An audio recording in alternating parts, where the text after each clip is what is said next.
पूरे ट्रायल के दौरान ये चौथे जज साहब थे।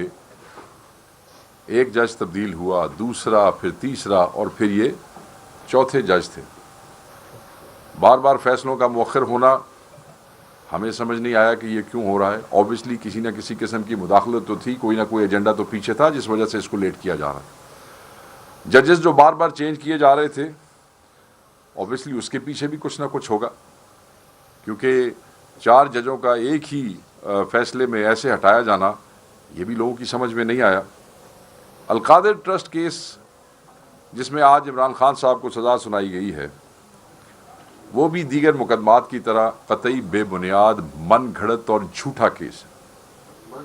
और ये केस जो है वो इमरान खान साहब को झुकाने के लिए, या शायद ये समझते हैं कि पाकिस्तान तहरीक इंसाफ जो है वो घुटने टेक देगी।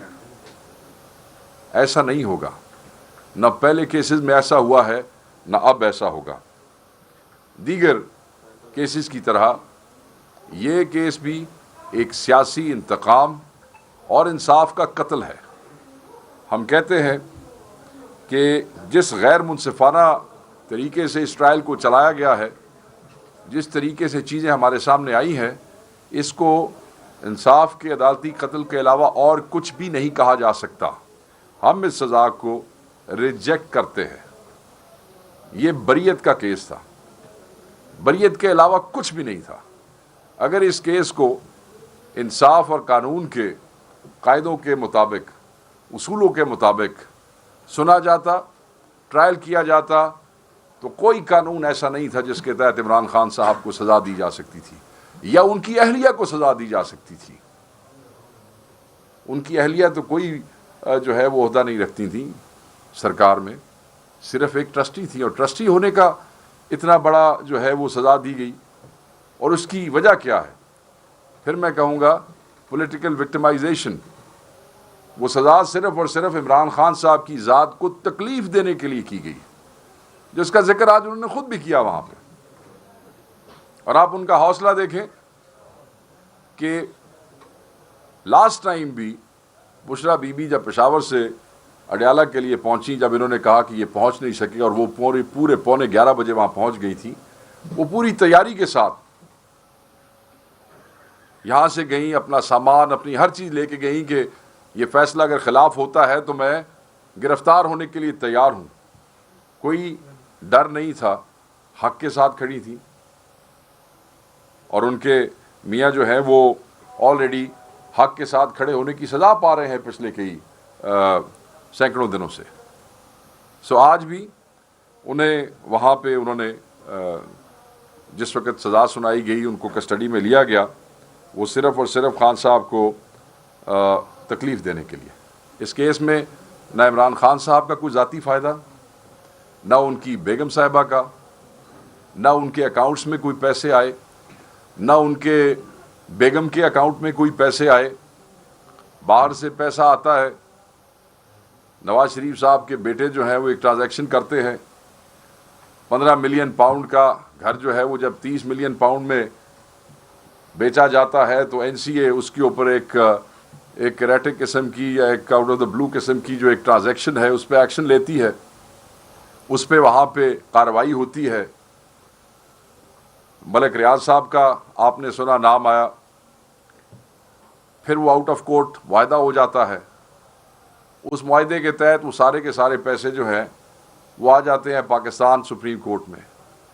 कैबिनेट का जिक्र आता है, पैसों की मुंतकली जो है वो कैबिनेट के फैसलों से पहले शुरू हो जाती है, सो वो भी असरअंदाज नहीं होता। अगर आप नैब तरमीम नहीं देख लें तो जो कैबिनेट के फैसले हैं उनको इस तरह चैलेंज नहीं किया जा सकता जिस तरीके से उसके बावजूद उन्होंने किया है। ये कानून और ये तरमीमें भी इनकी की गई हैं।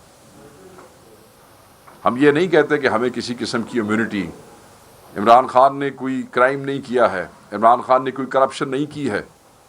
मेरी अभी बात हो रही थी खान साहब के वकील से, सलमान सफदर साहब से, तो उन्होंने एक बात बड़ी वाज़ेह की। उन्होंने कहा कि इस केस में जो चीज़ नहीं है वो करप्शन नहीं है।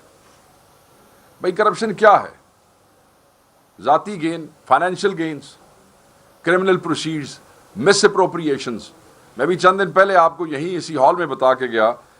कि जो नैब के इन्वेस्टिगेटिंग ऑफिसर्स ने एक बयान दिया, उसमें उसने ये कहा कि ना तो ये क्रिमिनल प्रोसीड्स हैं, ना ये मिस अप्रोप्रिएशन है, और ना ये फाइनेंशियल गेन्स हैं। So it is not even a conflict of interest. Corrupt practices कहां से आ गई? इस मुल्क में एक यूनिवर्सिटी बनाना, एक ट्रस्ट के तहत यूनिवर्सिटी बनाना, जिसको आज ये कह रहे हैं शैम ट्रस्ट है, उस ट्रस्ट के नीचे यूनिवर्सिटी बनाना ताकि उस यूनिवर्सिटी में बच्चे जो हैं वो सीरतुन नबी के हवाले से, रूहानियत के हवाले से मुख्तलिफ सब्जेक्ट्स में 100% मुफ्त दीनी तालीम हासिल कर सकें। ये गुनाह है इमरान खान का। इमरान खान की फैमिली को इस मुल्क में फलाही काम करने की सजा दी गई है। इसी किस्म के ट्रस्ट जो हैं वो शौकत खानम के भी थे, नमल के भी थे, उस पर भी इन्होंने जान तोड़ कोशिश की। पिछले कई सालों में बहुत से मौक़ों पे आपने देखा कि शौकत खानम के ऊपर उन्होंने अपनी पूरी जान लगाई, जोर लगाया। इसी तरीके से नमल को तंग किया, और ये अल्टीमेटली ये इस केस में चीज़ों को कहाँ से उठा के कहाँ नथी करके, सो इस मुल्क में फलाही इदारे कायम करने वाली फैमिली को सज़ा दी जाती है। दुनिया में उन्हें इज्जत दी जाती है। सारी दुनिया उनकी कॉल के ऊपर, पाकिस्तान ही क्या, पाकिस्तान का बच्चा बच्चा क्या, बैनुल अक़वामी दुनिया भी उनकी कॉल के ऊपर जो है वो फलाही कामों में शामिल होती है। मगर हमें इस मुल्क में आज हमारा सर शर्म से झुक गया है कि एक सियासी लीडर को, इस मुल्क के सबसे बड़ी पार्टी के सबसे बड़े कायद को फलाही काम करने के जुर्म में सजा सुनाई गई है। इस मुल्क का बच्चा बच्चा सरापा एहतजाज है। हर वो शख्स जो इमरान खान से मोहब्बत करता है, पाकिस्तान से मोहब्बत करता है, आज वो सरापा एहतजाज है। उसका सर शर्म से झुक गया है कि वो दुनिया को क्या मुंह दिखाएगा कि इस मुल्क में जो लोग फलाही काम करते हैं उनको ये सज़ा दी जाती है, सज़ाएं सुनाई जाती हैं, उनकी फैमिली, उनकी अहलिया को सज़ा सुनाई जाती है। और फिर वो इदारा जिसमें लोग मुफ्त दीनी तालीम हासिल कर रहे हैं, वो भी उन्होंने कहा कि वो भी फोरफीट कर लिया जाए। मगर इमरान खान नहीं झुकेगा। याद रखिएगा, अगर आप इमरान खान साहब को इन हथकंडों से झुकाना चाहते हैं तो वो आप नहीं कर सकते हैं। इस केस के आगाज़ से लेकर अब तक कानून और इंसाफ के तमाम असूलों को मुकम्मल तौर पे फरामोश किया गया। मैं भी आपको जज साहब के हवाले से कुछ चीज़ें पढ़ के सुनाऊंगा। मैं वो कागजात साथ लेके आया हूँ, जिसकी वाज़ेह मिसाल 9 मई 2023 को अदालती हाथे से इमरान खान साहब की गैर कानूनी गिरफ्तारी और जिस मैनर में वो गिरफ्तारी की गई थी, जिससे वो लोगों को प्रवोक करना चाहते थे, और वो जिस हवाले से वो कमीशन आज भी डिमांड करते हैं, ये पहले दिन से इसी तरह है। इमरान खान साहब के ख़िलाफ़ तमाम केसेस झूठे, लग़्व, ज़ईफ़, कमज़ोर, उनकी पल्ले कुछ नहीं है, कोई सब्सटेंस नहीं है। और ये केस भी उसी किस्म का एक केस है। ये एक बेबुनियाद, शर्मनाक और भोंडा केस है, जो कि इसी तरीके से हायर कोर्ट में, हायर फोरम पे रद्दी की टोकरी में फेंक दिया जाएगा ये फैसला, जिस तरीके से बाकी फैसले फेंके गए। हम इस सज़ा को जिससे हम रिजेक्ट करते हैं, हम इसको हायर फोरम पे चैलेंज करेंगे, हायर कोर्ट पे चैलेंज करेंगे। हम हर एक दरवाज़ा खटखटाएंगे, और मुझे पता है कि जिस वक्त ये हायर कोर्ट में लगेगा, ये पहली पेशी पे फारिग होने वाला केस है, इसलिए कि इसमें कुछ नहीं है, एम्बैरेसमेंट के अलावा इसमें कुछ भी नहीं है इनके लिए जिन्होंने ये किया है और करवाया है। मैंने उस दिन भी कहा था कि दुनिया देख रही है, कौम देख रही है कि फैसला लिखा क्या जाएगा, ना ये स्याह हरूफ से लिखा हुआ फैसला कोई भूलेगा, और ना इस फैसले को करने वालों को कोई भूलेगा। वो जजेस जो इस किस्म के फैसले लिखते हैं, तारीख उनको भी नहीं भूलती है, कौमें उनके नाम भी नहीं भूलती हैं, और कौमें फैसले भी नहीं भूलती हैं। मैं समझता हूँ कि ये जो है, ये आपको आने वाले दिनों में पता चलेगा। कैंगरू कोर्ट से सुनाई गई सज़ाएं जो है वो इमरान खान को झुका नहीं सकती हैं। इमरान खान हक के साथ खड़ा था, खड़ा है और खड़ा रहेगा। आज मेरे आने से पहले मैंने देखा कि दो वजीर कभी इधर की बात कर रहे हैं, कभी उधर की बात कर रहे हैं। थोड़ी देर पहले मीडिया पे वजीर कानून भी था और एक वो इंफॉर्मेशन के वजीर साहब भी थे। इधर से पैसा आया, उधर से पैसा आया। वो भाई इधर उधर से आया, मुझे आप ये बताएं कि इमरान खान के घर कितने पैसे आए हैं। मुझे आप ये बताएं कि इमरान खान ने क्या उससे एक कौड़ी भी इस्तेमाल की है अपने जाती फायदे के लिए। बार बार आप बंद लिफाफे की बात करते हैं। मैं ये पूछता हूं कि वो बंद लिफाफा तो अब आपकी तहवील में होगा ना। अब तो कैबिनेट डिवीजन आपके पास है, वजारत उज़्मा पे आप इंस्टॉल्ड हैं। वो बंद लिफाफे का जिक्र करते हैं तो खोलो ना बंद लिफाफा। किसने कहा है कि बंद लिफाफे को बंद रहने दो? भाई पैसा सुप्रीम कोर्ट के अकाउंट में डायरेक्ट आया। क्या आपने सुप्रीम कोर्ट के रजिस्ट्रार को बुला के क्या तहकीक और तफ्तीश की है? पैसा तो उनके अकाउंट में इन्वेस्ट हुआ, बॉन्ड्स खरीदे गए। आप ये बताएं कि क्या रजिस्ट्रार सुप्रीम कोर्ट को बुलाया आपने? आप ये बताएं कि क्या जो रोल है सुप्रीम कोर्ट का उस वक्त, क्या आपने उसकी भी तहकीक की? क्या आपने उसको भी अपने फैसले में शामिल किया, या आपको सिर्फ इमरान खान नजर आया था जिसका इसमें कोई किरदार ही नहीं था? तो मैं ये समझता हूं कि ये वो नकाइस हैं जो इस फैसले में मौजूद हैं, और ये जब हायर कोर्ट्स में जाएंगे तो ये चीजें बिल्कुल आपके सामने आएंगी। यहां पे नैब का तो मैंने जिक्र कर दिया। एक चीज बड़ी जरूरी है और वो है कंडक्ट ऑफ द जज। ये जो जज साहब हैं, जिन्होंने फैसला सुनाया है, जज साहब नासिर जावेद राणा साहब जो हैं, ये एक सन 2004 की एक जजमेंट है supreme court of Pakistan. Supreme court of Pakistan जो है, उन्होंने जज साहब के हवाले से कुछ कमेंट्स जो थे वो लिखे थे। उन्होंने कहा कि he has a strong tendency of committing any mischief, जज साहब के हवाले से लिखा गया, and is absolutely unfit for judicial service. His judicial powers are withdrawn. It is directed that another judicial officer be posted in his place. This was a case, ये एक रावलपिंडी का केस था, suo motu case number 1 of 2004 decided on 26th October.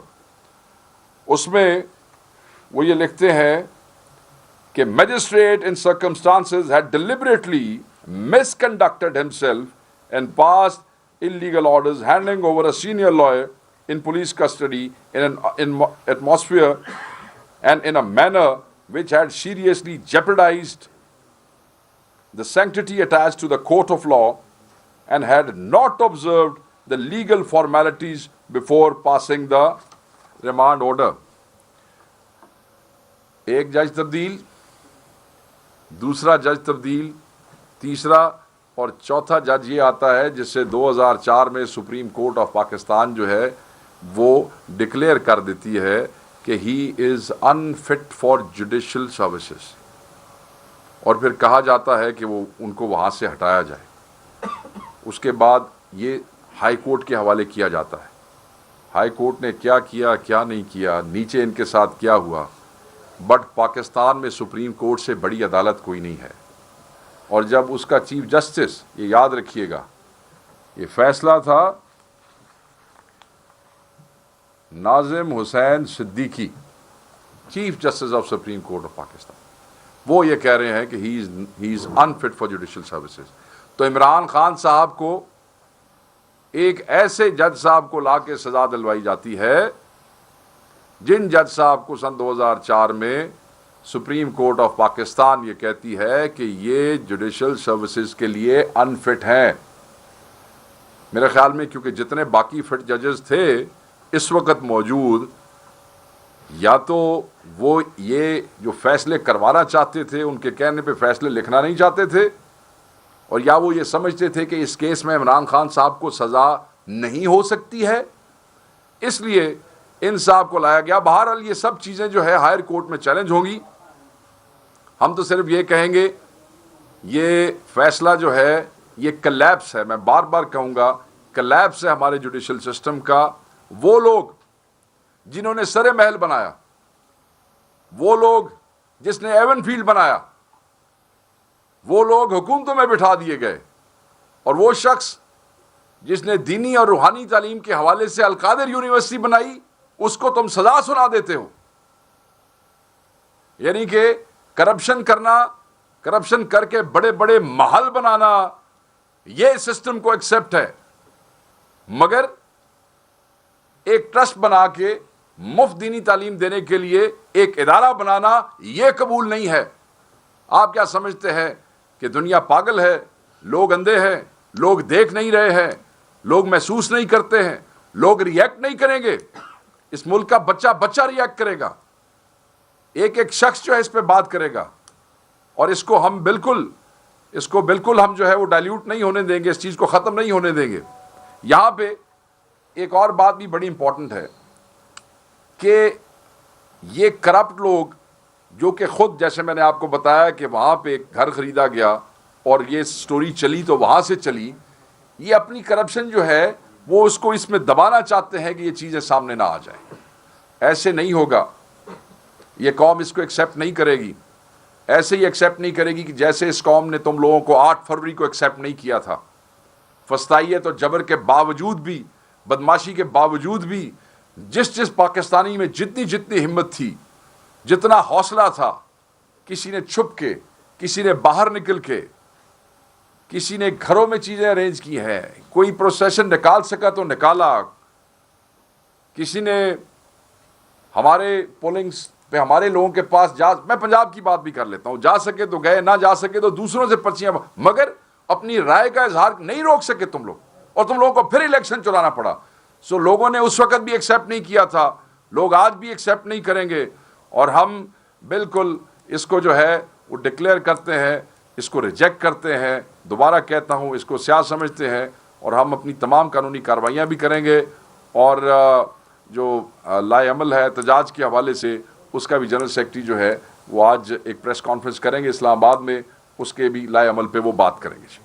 Thank you very much, and I would request if somebody wants to. साहब के मुज़ाकरात चल रहे हुकूमत के साथ, तो आप ये कह रहे कि ये जाली मुकदमा जो हुकूमत की तरफ से बनाए गए, तो क्या इस सज़ा का कोई असर मुज़ाकरात पर भी होगा? देखें, मैं आपको पहले भी एक दफ़ा कह चुका हूँ कि ऑब्वियसली जब मेरे कायद को इस तरीके से सज़ा दी जाएगी, ना हक सज़ा दी जाएगी, तो उसमें बैड टेस्ट डेवलप होगा।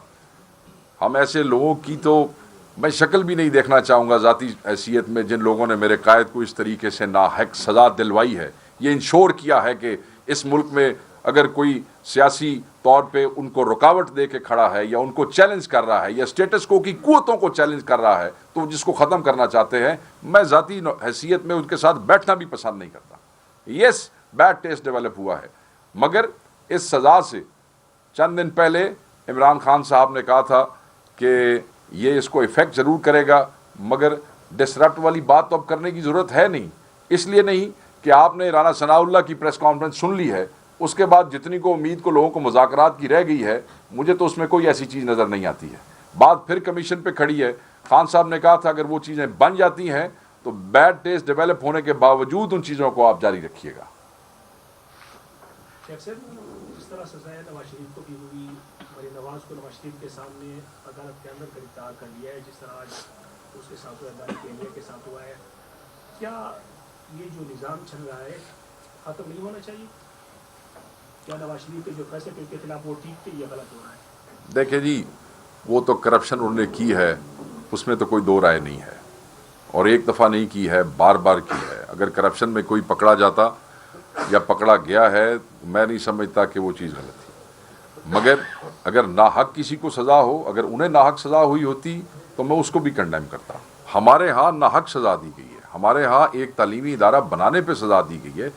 किस चीज़ को कहाँ से पकड़ा और कहाँ पे जोड़ दिया, ना किसी का लेना ना किसी का देना, उन्होंने पैसे खाए। देखें ये कौन लोग हैं, आई मस्ट से, ये वही लोग हैं एवनफील्ड और सरे महल वाले, जिनके अगर सुप्रीम कोर्ट में आप अकाउंट्स देखें तो कोई दही भल्ले वाला निकल आता है, कोई बेकरी वाला निकल आता है, अरबों करोड़ों रुपए इस किस्म के फंड्स, वो जो जाली अकाउंट्स थे 60, आपको याद होगा, मुलाजमों के नाम, रेडी वालों के नाम, दही भल्ले वालों के नाम, ये वो लोग हैं। तो मैं ये समझता हूं कि अगर ये समझते थे कि इनके साथ ना हक हुआ है, अगर ये समझते थे कि इनके साथ ज्यादती हुई है, तो फिर ये उसी सिस्टम के बेनिफिशरी बन के इनको को इस तरह का कंडक्ट इख्तियार करना चाहिए था। फिर तो इनको सबक सीखना चाहिए था। अगर इनके साथ ना हक हुआ था तो इनको तो सबक सीखना चाहिए था, और फिर इनको इंश्योर करना चाहिए था कि ये ना हक इस मुल्क में और किसी के साथ दोबारा ना हो। मगर क्योंकि ये करप्ट थे, इनके साथ ठीक हो रहा था, इसीलिए सिस्टम के साथ मिलके उसके बेनिफिशरी हुए, इंस्टॉल हुए, और उसके बाद इन्होंने कहा कि हम अपने तमाम सियासी मुखालिफिन को जो है इस मुल्क से ख़त्म कर दें। मगर मैं इनको बता दूं कि इमरान खान से जान छुड़ाना ये तुम्हारे बस की बात नहीं है, ये अवाम आपको कभी माफ़ नहीं करेगी। तो सर, आप लोगों पर जो है वो मजहब कार्ड के इल्ज़ाम भी लगाए जा रहे थे। कुछ दिनों से पहले आप मजहब कार्ड इस्तेमाल कर रहे थे, और अदालत ने जो है वो अलकादर यूनिवर्सिटी को वफाक को देने का भी जो है वो हुक्मनामा जारी किया। देखें, मज़हब कार्ड के हवाले से तो मैं नहीं समझता कि आप किस हवाले से ये बात कह रहे हैं कि हम मज़हब कार्ड इस्तेमाल कर रहे थे या हम पे ये इल्ज़ाम क्यों लग रहा है। मैं ये समझता हूँ कि पाकिस्तान तहरीक इंसाफ ने कभी भी किसी किस्म का मजहबी कार्ड इस्तेमाल करने की कोशिश नहीं की। हम सब मुसलमान हैं और हमारी ज़िंदगियों में मज़हब जो है वो मौजूद है, हर तरीके से मौजूद है, हर एंगल से मौजूद है। अगर हम कोई चीज़ अपने मज़हब की, अपने दीन की रोशनी में करते हैं या करने की तलकीन करते हैं, अगर उसे कोई समझता है कि ये मजहबी कार्ड है तो वो उसको ख़ुद जस्टिफाई कर सकता है। हम नहीं समझते कि हम ऐसा कोई काम करते हैं। इस मुल्क में बहुत सी यूनिवर्सिटियां हैं, ऑलरेडी मौजूद हैं, मगर खान साहब ने स्पिरिचुअलिटी के हवाले से, रिलीजन के हवाले से एक इदारा बनाने का उनका ख्वाब था, वो उसके लिए आगे चल रहे थे और उसको फ्री ऑफ कॉस्ट आगे लेके चल रहे थे। तो मैं ये समझता हूँ कि वो जो फोरफीट किया गया है, जो अदालत का जो हुक्म मैंने अभी पढ़ा है, तो ये जिस तरीके से बाकी सरकारी इदारे चला रहे हैं उस तरीके से ये चलाना चाहते हैं। ऑब्वियसली ये भी चैलेंज होगा कि जिन लोगों का ये ब्रेन चाइल्ड है और जिन लोगों का ये विजन है, हर ट्रस्ट हैज़ अ विजन, और वो जो इदारे होते हैं वो उस विजन के मुताबिक चलते हैं। मैं नहीं समझता कि गवर्नमेंट ऑफ पाकिस्तान जो इस वक्त मौजूद है, जो इनके इंस्टॉल्ड लोग हैं, उनका विजन जो है वो इस तरह हो सकता है कि वो अलकायदा को बेहतर चला सके। It will go into the court and ये इट विल बी गॉन, ये नहीं रहेगा यहाँ पे। सर, जरा क्लियर बताएं कि सजा के बाद क्या हुकूमत के साथ मुज़ाकरात जारी रहेंगे या आप खत्म करने का ऐलान? देखें जी, ये ऐलान मैं बहैसियत इंफॉर्मेशन सेक्रेटरी तो नहीं कर सकता हूँ। मैं आपको ये ज़रूर बता सकता हूँ, जैसे मैंने आपको पहले बताया, कि बिल्कुल बैड टेस्ट डेवलप हुआ है, हमें एक बिल्कुल तकलीफ़ है और ये कोई अच्छी चीज़ नहीं है, इसका हम पहले भी कह चुके हैं। मगर जो 1-2 दिन पहले की डेवलपमेंट है, उसके बाद मेरे ख्याल में इस इवेंट को उसके साथ हमने नथी कभी भी नहीं किया। इसलिए नथी नहीं किया कि अगर हम ये कहते कि जी आप इमरान खान साहब को सज़ा न सुनाएं और हम ये करते हैं, तो फिर आप लोग यहाँ कहते हैं जी आपने तो डील की है। हम तो पहले दिन से कह रहे हैं कि कोई चीज़ इन मुज़ाकरात के साथ नथी या मंसूब नहीं है, क्योंकि हम डील नहीं कर रहे कि जी ठीक है आप ये कर लें और यहाँ हमें आप छोड़ दें। हम लानत भेजते हैं डील के ऊपर, डील करने वालों के ऊपर। सो इसका इससे कोई ताल्लुक नहीं है। बिल्कुल बैड टेस्ट डेवलप हुआ है, मगर जो ख़त्म करने हैं या ख़त्म हो सकते हैं मुज़ाकरात, इसका फ़ैसला जो है वो चेयरमैन और सेक्रेटरी जनरल अनाउंस कर सकते हैं, मैं नहीं कर सकता। खान साहब ने इस किस्म की कोई डायरेक्शन नहीं दी। साहब ये बताएं कि फाइनल कॉल की तरह दूसरी कॉल देंगे या नहीं इस सज़ा के बाद? देखिए, ये इख्तियार इमरान खान साहब के पास है। फाइनल कॉल्स जैसी मेगा कॉल्स जो हैं वो पार्टी के अंदर कोई आदमी नहीं दे सकता जब तक इमरान खान साहब की कोई हिदायत ना हो। तो अभी तक इस किस्म की कोई हिदायत नहीं है, मगर हर आदमी, लोग अपने अपने इलाकों में निकल आए हैं। आप देखें पंजाब के बहुत से इलाकों में, मैंने यहाँ KP के अंदर, पेशावर में बहुत सी जगहों पर भी एहतजाज हो रहा है। वहाँ इस्लामाबाद में पार्लियामेंटेरियंस निकले हैं और सुप्रीम कोर्ट की तरफ मार्च कर रहे हैं। लोग अपनी अपनी हैसियत कैपेसिटी में जो जितना एहतजाज कर सकता है, ये पुरअमन एहतजाज उनका आईनी हक है, वो कर रहे हैं।